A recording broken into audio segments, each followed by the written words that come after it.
క్రైస్తవులు కుట్రలు చేస్తున్నారు అని మీరు చేసిన వ్యాఖ్యలు అబద్ధం. అది ఉద్దేశపూర్వకంగా మీరు చెప్పినటువంటి అబద్ధం, ఎవిడెన్స్ లేని అబద్ధం. క్రైస్తవులు ప్రజల్ని హింసించరు, క్రైస్తవులు ఇతర మతాల్ని దూషించరు, క్రైస్తవులు పేదలని మోసం చేయరు. ఎందుకో తెలుసా? మా గ్రంథం, మీ భాషలో మా మత గ్రంథం అయినటువంటి పరిశుద్ధ బైబిల్ గ్రంథం ఏం చెప్తుందంటే, ప్రేమించండి, సేవించండి. ఈ రెండే సార్ క్రైస్తవ్యానికి పరిశుద్ధ బైబిల్ గ్రంథం నేర్పిస్తున్న ఒక్కగానొక్క సత్యం.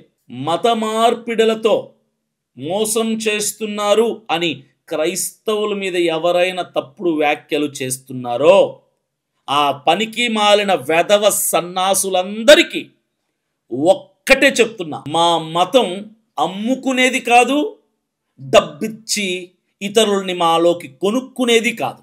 కాబట్టి ఒకటే చెప్తున్నా, విజయసాయి రెడ్డి, నీకు నీలాంటి పనికి మాలిన వాళ్ళకి, క్రైస్తవుల్ని శత్రువులుగా హైందవులకు చూపించేటువంటి రాజకీయ నాయకులకి, మతాన్ని అడ్డం పెట్టుకుని పైకి రావాలనుకునే వెధవలందరికీ ఒకటి చెప్తున్నా, క్రైస్తవులు చేతగాని వాళ్ళు లే అని మమ్మల్ని బలహీనపరచడానికి చూడొద్దు. మా మౌనం చేతకాని తనం కాదు, మాది ప్రేమ తత్వం. అలా అని మమ్మల్ని రెచ్చగొడుతూ ఉంటే మౌనంగా మాత్రం ఉండం. మేమంతా ఏకమై గర్జిస్తే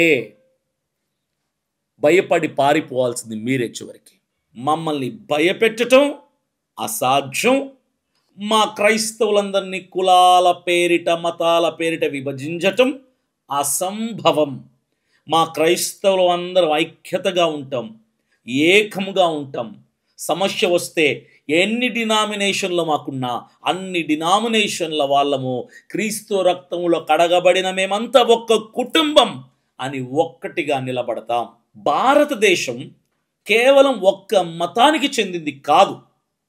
ఈ దేశం 140 కోట్ల జనాభాకు సంబంధించిన దేశం.